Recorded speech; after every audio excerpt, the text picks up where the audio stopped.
everyone, my name is Christy. Welcome to my corner. Thank you for joining me today on this Tutorial Tuesday, where I will show you how I mounted this small woven tapestry onto this board.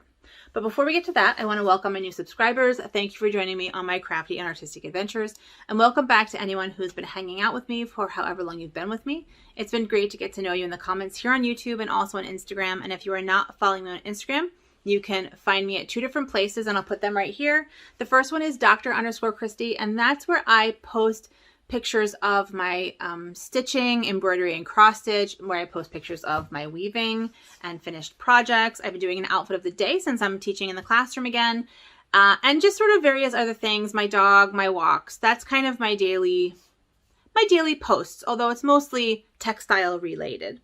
The other one is the spoolery, and that is where I post pictures relating to my obsession with vintage spools and my new small art business, which is where I make the spoolery, which is where I make things out of those vintage wooden spools. So if you're interested in seeing what I'm doing during the week, you can find me in one of those two places. And this is a channel about embroidery and cross stitch and other textile crafts and baking and history and the history of all of those things. So if any of that is interesting to you and you're not subscribed, I'd love to have you subscribe and stick around. So for this tutorial, like I said, I'm going to show you how I mounted this weaving onto this board. And the frame is just a frame from Michaels. It's just in with the tabs. I showed this in my Floss Do last Friday, and I showed a black one, but I did not like it. Everyone was very kind about how it looked in the black frame, but I really liked it in this wood colored frame. So I'm glad I got that.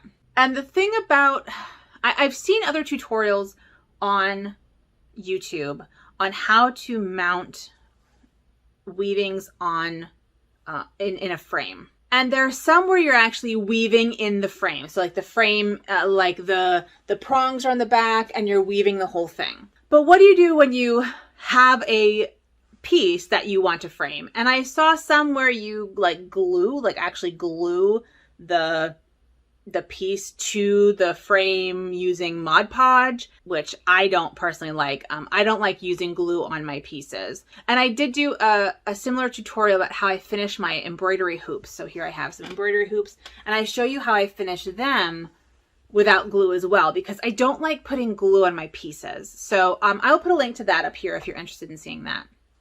The other one I watched was also really interesting, where they glued basically like clothespins to the top of the board and clipped it on. But I don't love that either because that's like not permanent enough. So my issue is that the glue is too permanent. The clips are not permanent enough. So I was trying to find something in between. And I found this style of mounting textiles onto a board in a Royal School of Needlework book that I have when I was looking for stitches. And I thought I would try it out, and I love it. And the nice thing about this kind of mounting is that you can use it to mount like small weavings, but you can also mount any kind of fabric. So if you have like baby clothes from you, your kids, your grandkids, your nieces, whatever, that you want to maybe display, you can do it this way. If you have a really expensive like Hermes scarf or something that you would never wear but is like a piece of art, you can mount it onto a board like this. If you have a cross stitch or an embroidery where you don't have quite enough fabric for the amount of frame you want to put it in, you can do it this way. So I think that this method of framing textiles is way more useful than just if you have small weavings. And as I said, it doesn't use glue, so it's basically sewn in at the top and the bottom. And I think I've said enough about it. So without further ado, I'm gonna take you over to my workstation and show you how I did this, and then I'll come back and I'll talk about what I would have done differently and maybe some tips and tricks that I learned in the process. All right, so here are the materials, and I'll be mounting this small weaving onto a board for framing. I just think that framed textiles look so beautiful, and the nice thing about this technique is that if you don't like the background fabric that you chose, you can always change it out later. It's like permanent but not permanent. So the materials that you need are pretty straightforward. You need a board, and in this case I am using an acid-free board from Elmer's. I got it from Michael's, and I did not get it on Amazon because the ones on Amazon were kind of shady. I really wanted an acid-free board just to, I don't know, prevent any decomposition or whatever. You have some, oh, and I plan on framing this in an 11 by 14 frame, so this is cut to fit that. I have a piece of batting, and this is just standard batting. It is Loops and Threads classic low loft batting. It's 100% polyester, and I've cut it slightly smaller than the board. I have my piece, obviously, that I want to frame. I have a piece of fabric, and this is the backing fabric, and this I have cut larger than the board so that I have enough space for affixing it to the board. I have thread that corresponds with the fabric, and this is just Americana quilting thread. I got it at like a Joann's or something. This is fabric fusion tape. I haven't used this before, so this is kind of an experiment with this, but this is permanent fabric tape, and this is going to be used to affix both the batting to the board. That isn't critical that it's permanent, but I'm also going to use it to affix the fabric to the board. Now, if you have sticky board, you can avoid this step because you'll put the sticky part on the back and affix this. I'll explain it when I get there, but you won't need the tape. And so for the tape, I have just craft scissors, and then for the thread, I have my embroidery scissors just to cut that. I have some needles. I plan on using this curved needle. I don't know if you can see it. It's a curved needle, and this was part of a bookmaking kit that I got a couple years ago when I thought I was going to make my pieces into books, which never happened. And then I also have other needles just in case I need them. I don't know that I will. So those are the materials, and the plan is that you attach the batting to the board, you attach the fabric to the board, you attach this to the fabric. So let's get started. Step 1, of course, is to cut everything out to size. Step 2 is to affix this batting to the face of this board. And I'm just going to do that just with little pieces of this fabric tape in the corners.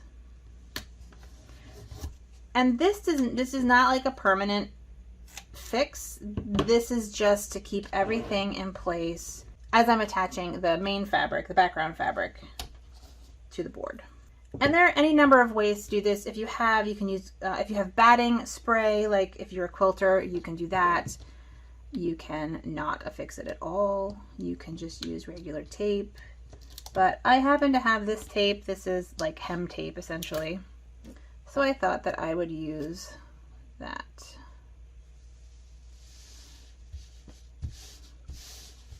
And that seems to be working pretty well, which bodes well for the next step. So now that's not going to shift so much, which is nice. Now we want to take our backing fabric and kind of center it on. And I have ironed this. It did not come out very flat, but I'm hoping that I can adjust that as I pin it and stick it. The other thing you need, which I did not mention, are straight pins. And these can be any kinds of pins. I have a box of like a million straight pins that I don't quite know where it is right now. So I'm going to use the straight pins that I have in here and also the straight pins that I have in my tomato. And you just want to take the center-ish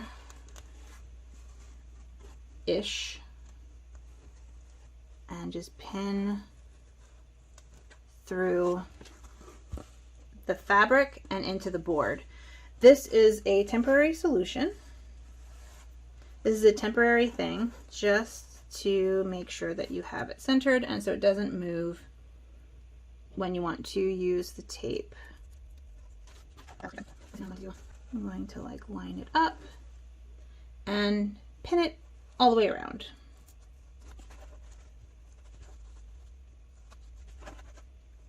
So the vertical, well, the vertical looks pretty good. So let's work on the horizontal.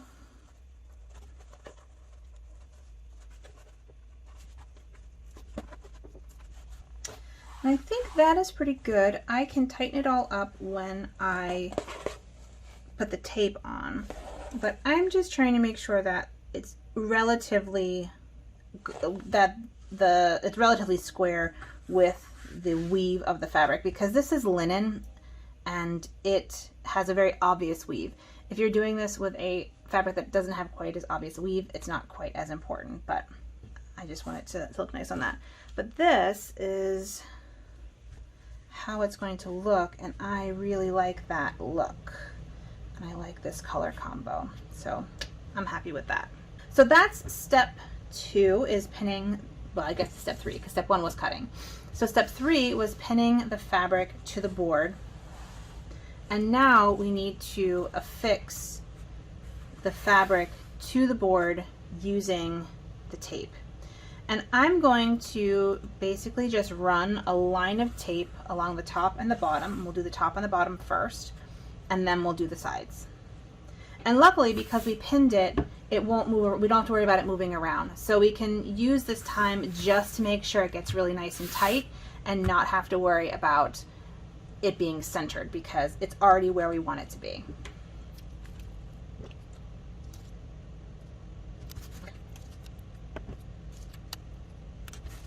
And there is the other side taped. Now at this point, if you had sticky board, this would be the sticky side, and you would just use the sticky board instead of doing this tape. And then after, you would put a piece of felt or a piece of paper on top of the sticky board so it doesn't stick to everything. But I don't have sticky board, so I'm using the tape, and I think it's gonna be pretty sticky. It seems pretty sticky. Let's peel off the tape.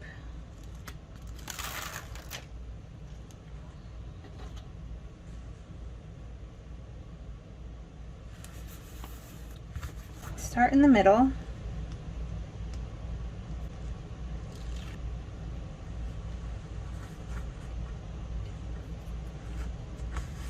Start in the middle, and then move out to the sides. Now I'm pulling this fairly tight, because I want to make sure that this is nice and tight on the other side. So let's see how we did. See, that looks really nice and taut. That looks great. I'm really pleased with that. So now we can pull out these pins on the top and the bottom, and we can work on the sides. Now for the sides, I'm just going to put the tape in this area right here for now.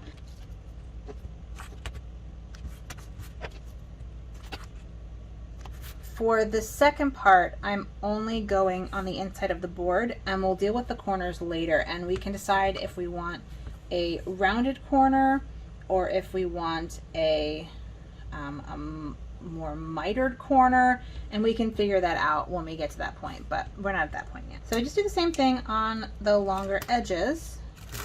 Peel off the tape, start in the middle, peel off the tape, start in the middle, and then move to the outside.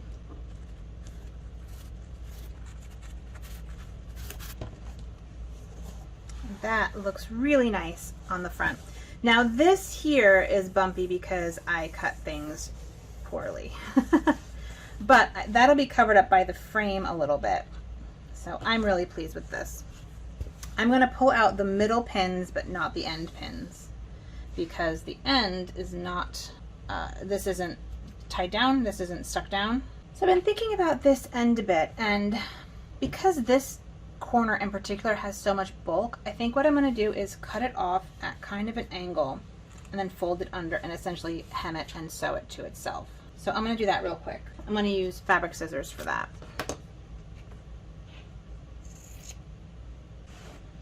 So now I can fold it under and have a nice mitered corner without so much bulk.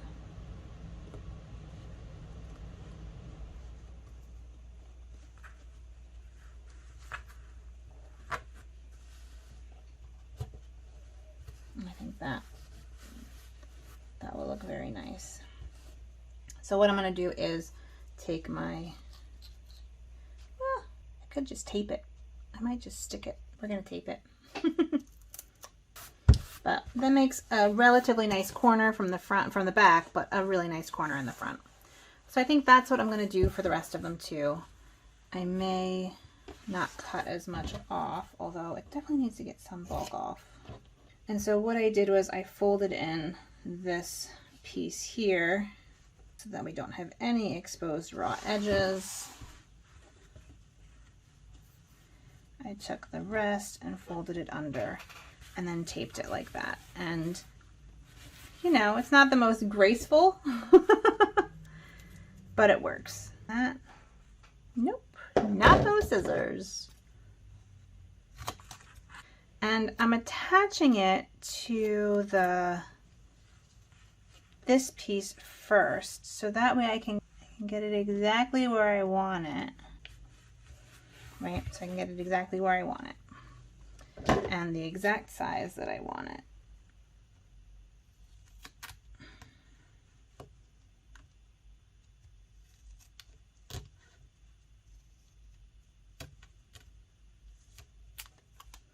And there is probably a much better way of doing it, but this is my first time using this tape, and I kind of just want to see how I like it.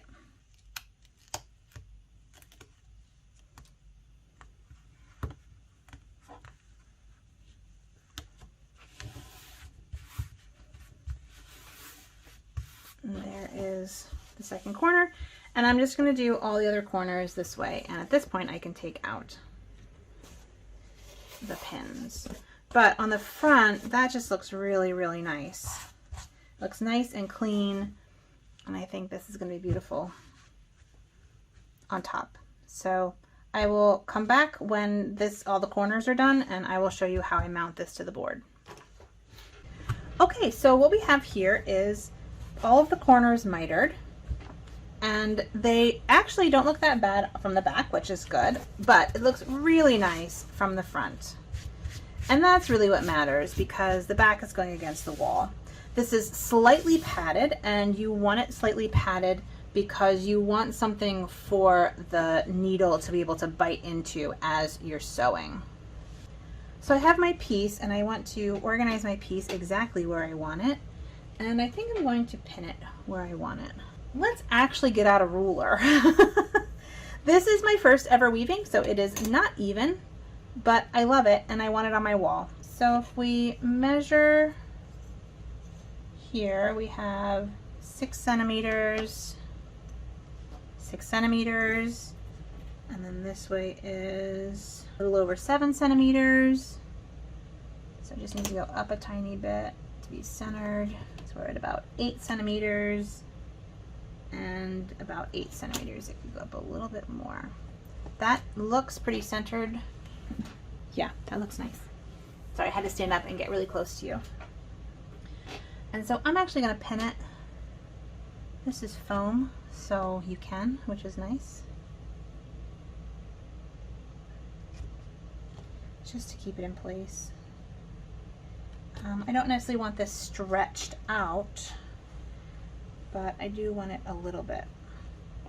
Oh, but before we do that, let me just show you. In weavings anyway, you have the warp threads. I don't know if you can see that. It's kind of knotted, these knots. When I sew, I'm going to try and hook on the other side of these knots, so that way the warp threads are holding it down. Now, we're going to see if I can do this on camera. I'm only going to be attaching the top and the bottom. I'm not going to be attaching the sides. If this were more square, I would definitely start in the middle and go out and then go out and then do the bottom. But this isn't really square, and it's not going to be square. So I may start in a corner. I'm going to start this with a loop. So it is, I don't know if you can see this, there's a loop on the end. I'm going to use my curved needle. And the reason why I put the batting in is because of this step. It doesn't actually have anything to do with how it looks. It just gives me some space for the needle to bite into. I think what I'm going to do is take that out real quick. Scoop. Let's scoop a little bit.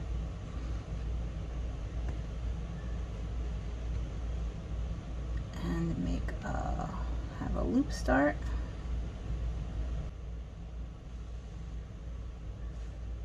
And so now that is secure. And then you want to find the warp threads. Let's scoot it over.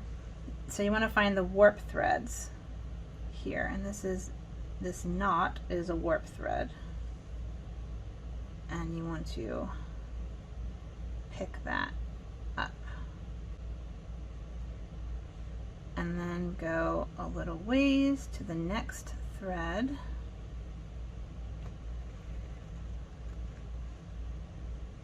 And see, now that corner is attached. The warp thread.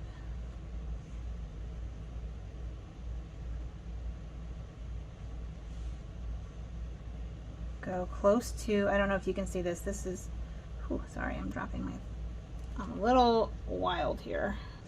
I don't know if you can see this, but I'm essentially going just a couple threads away from where I came up, and then I'm going towards the next warp thread. The goal is, of course, that you don't see the threads. And keep them even. So now we come up, we take this warp thread,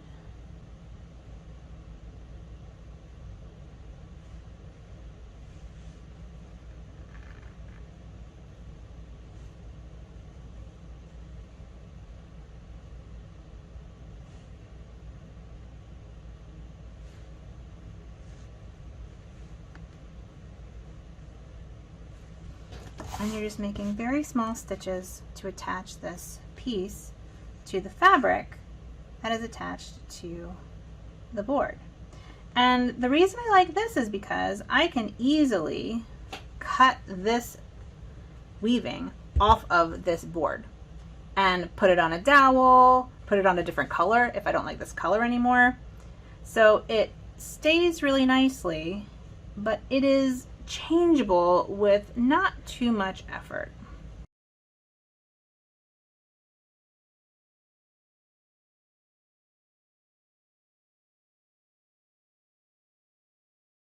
All right, so we just did our last stitch, and I am planning on just tying it off in a knot. So I'm going to pull it through so that it's tight. And then I think I'm going to get a regular needle. I'm going to just tie this in a knot.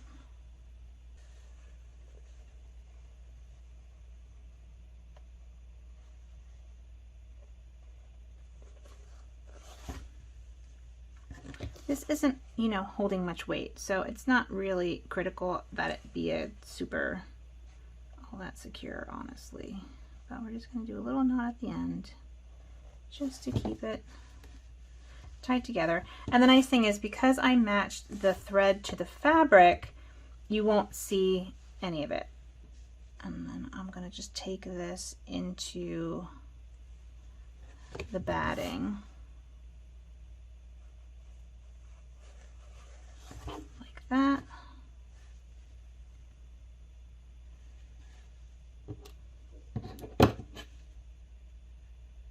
Cut it, and the top here is now secure, and it's not perfect, but the weaving isn't perfect, so that makes sense. So now what I want to do is I want to make sure that it's as tight as I want it to be on the bottom, and then I will start on the bottom in the exact same way. I think that's the best I'm going to do with this one. With the bottom, it's a little, you know, my first weaving, so it's shaggy, and I'm okay with that. So we'll just do the same thing.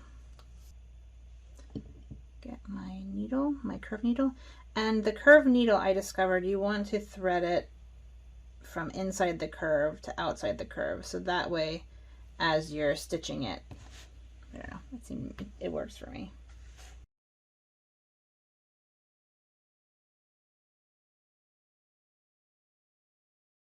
That was our last stitch, so I'm going to pull out the straight needle. There we go.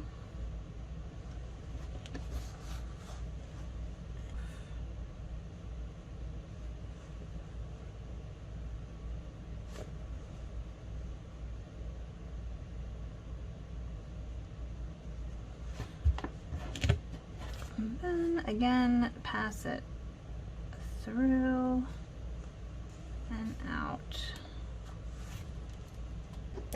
Pull it a little tight, snip it, and then it goes in. And then you have a mounted piece. So I'm gonna go get my, that's a little bit wonky, but that's okay. So I'm gonna go get my frame and we will put this in the frame. So I hope that was useful. And like I said, I used just a acid-free foam board, but you could use a sticky board and you would essentially just put paper on the back. And I do plan on at some point putting paper on the back of this just to kind of neaten up the back. But a couple things I would do differently. First of all, I would cut the board slightly smaller. It was difficult getting it into this frame, and I think it still looks good. You can't tell that it was difficult to get into the frame, but it was difficult to get into the frame. And so I would cut it just slightly smaller, maybe 1/8 of an inch on each side, 3 millimeters, 4 millimeters on each side. That's probably I wouldn't go much smaller than that. I would definitely cut the board just a tiniest bit smaller. I would also be better about not the placement necessarily, but the evenness, because I could have made this much more even, although looking at it on camera, it doesn't look terrible, but it's not quite even. This could have been pulled down more, right? There's space in here. And I could have also just done a little stitch on each side just to, you know, keep it so it's not like a pocket. I might explore other ways to deal with these corners, although in reality, they look really neat. So I'm not so worried about the corners. I gotta be honest with you. I don't know. We'll see. We'll see what we can, maybe something else, maybe do something else with them, depending on like how much fabric I have left and that kind of a thing. But overall, I'm pleased with it. I hope this was helpful for you. And if you have any questions, please let me know down below, and I will do my best to answer them. So with that, thanks for joining me. I'll see you in my floss tube on Friday. Please take good care of yourselves and have a good one. Bye.